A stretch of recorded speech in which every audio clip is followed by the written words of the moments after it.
Some bands kind of find a meaning to their life by making their music. Some bands literally or figuratively find salvation through music. How about you guys?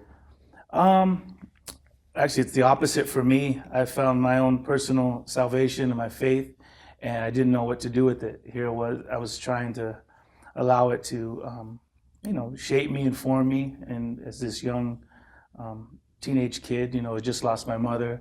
Music was kind of, it was a comfort for me. And here I was going through these changes and all these thoughts and, you know, things that I wanted to express. And when I was given the opportunity, I took it, and I thought, and I never dreamt of this or thought that I would do it. I don't consider myself a singer or even somewhat of, not even really a musician. It kind of really fell on my lap. My cousin's a drummer. My best friends are they were in the band. But I knew if I had that mic in front of me, I was going to scream something. And I took the opportunity. Would it be accurate to say that your faith and your music are stronger than ever? 26 years has been a wild ride, and rock and roll will definitely test that. And we've been through our ups and downs. All of us, we're on different levels.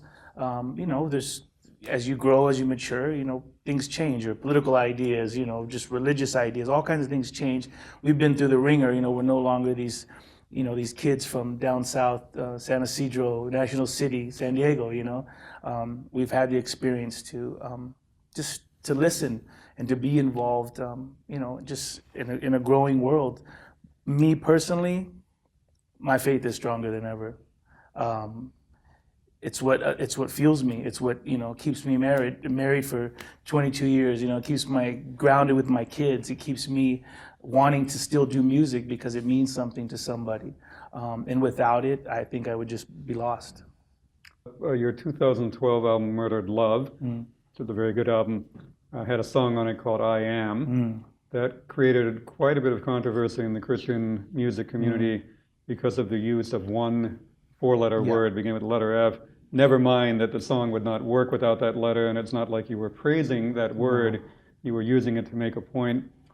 Is there anything on this album that you think might rile up the more conservative Christian music community? No, not at all. It's very straightforward and safe, but not that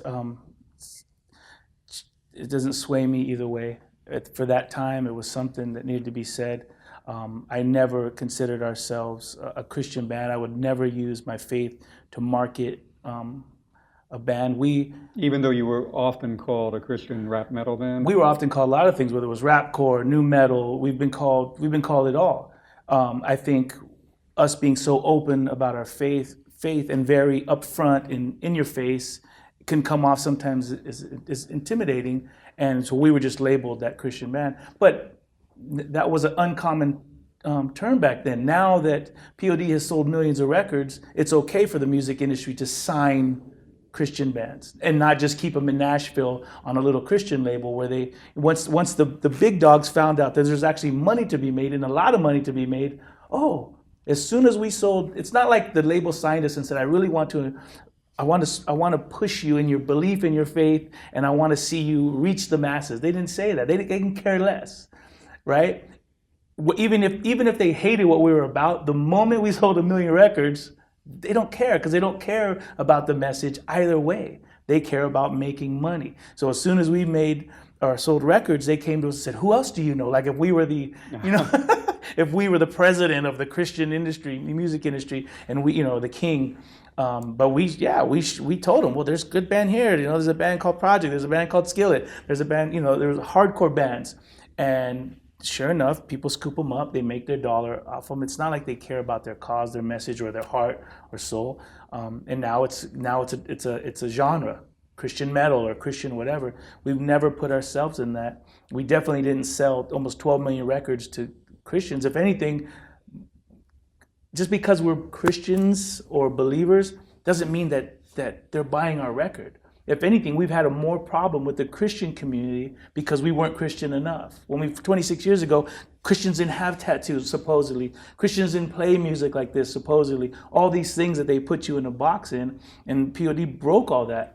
Because we didn't come off and say we're choir boys or we have it all figured out or our faith is better than yours. We just said, this is what I believe. I'm just a kid from the streets trying to scream it out to the world. Will anybody listen? And then people started to listen. And then the moment people start to listen, here comes those people that didn't really care about you, that want to put a tag on you and said, these are my guys. We were never your guys. I don't think we're still not your guys. And so with a song like that, it definitely says, oh no. But it doesn't matter, because it's been countless people that I've spoken with that says, man, that song it means the world to me.